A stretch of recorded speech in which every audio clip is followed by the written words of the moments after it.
Ya baik, terima kasih pemirsa. DPR RI telah mengesahkan Undang-Undang Perlindungan Pekerja Rumah Tangga ataupun Undang-Undang PPRT, di mana memang undang-undang ini sempat tertunda selama lebih dari 2 dekade, tepatnya 22 tahun. Ini tentunya menjadi hawa segar bagi seluruh masyarakat Indonesia, terutama PRT, karena berbagai pasal menjamin hak-hak yang akan didapatkan PRT ke depannya. Lantas bagaimana pendapat DPR RI mengenai urgensi pengesahan UU PRT ini? Di sini saya bersama dengan Bapak Inyoman Parta, selaku anggota dari Badan Legislasi Fraksi PDIP Daerah Pilihan Bali. Selamat pagi, Bapak. Ya, jadi kita sangat bersyukur setelah proses panjang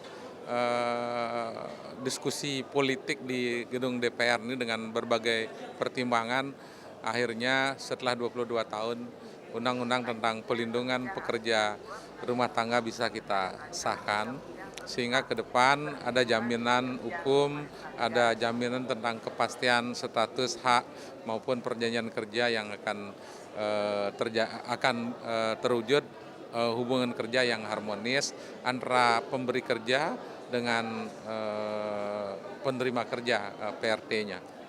Itu yang pertama. Terus yang kedua, undang-undang ini juga membangun kesadaran kolektif bahwa kita harus menghentikan stigma kepada para pekerja rumah tangga yang dulu disebut dengan babu, mohon maaf, yang disebut dengan pembantu.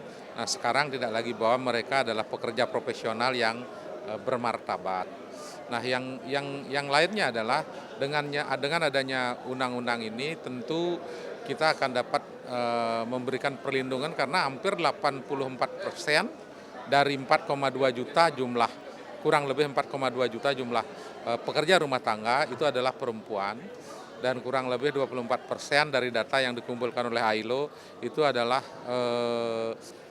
masih dalam kategori umur anak-anak. Oleh karena itu dengannya ada undang-undang ini tentu ke depan kita akan lakukan ke depan tidak boleh lagi anak-anak di bawah umur 18 tahun dan belum menikah itu masuk ke dunia kerja. Jadi mereka harus ada di sekolah, mereka tidak boleh lagi dipekerjakan dalam bentuk ruang kegiatan kerja apapun. Selain tadi dengan jaminan sosial dan yang lainnya, Bapak, apakah undang-undang ini nantinya melindungi kesehatan jasmani dan juga rohani dari para pekerja ini, Bapak? Karena kan kita banyak sekali menemukan tindakan kekerasan terhadap pekerja rumah tangga. Dengan adanya undang-undang ini tentu kepastian tentang hubungan kerja yang lebih harmonis akan tercipta, rasa nyaman dan aman bukan hanya kepada pekerja rumah tangga tetapi juga kepada penerima kerja, pemberi kerja atau yang kita sebut sebagai majikan. Karena tidak jarang bukan hanya pekerja rumah tangga yang sering rentan tetapi juga penerima kerja juga sering kena tipu dari para vendor atau yayasan yang nakal.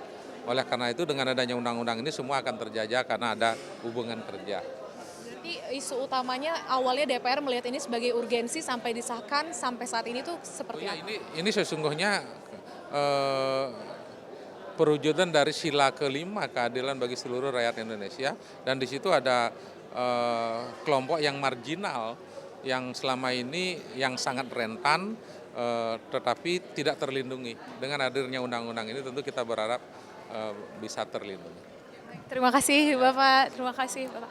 Baik pemirsa, berarti dapat kita simpulkan dari laporan saya dan wawancara yang barusan saya lakukan bahwa undang-undang ini memang sangat memiliki urgensi yang tinggi di mana ini dapat melindungi seluruh pekerja rumah tangga di Indonesia. Yang tadi seperti yang telah disampaikan Bapak Nyoman, masih banyak pekerja yang di bawah umur. Melalui undang-undang ini telah diatur batasan umur, batasan gaji dan juga jaminan sosial lainnya yang melindungi para penerima kerja, begitupun para pemberi kerja yang mungkin dapat tertipu oleh vendor-vendor yang ada. Demikian laporan dari kami, terima kasih, kembali ke studio.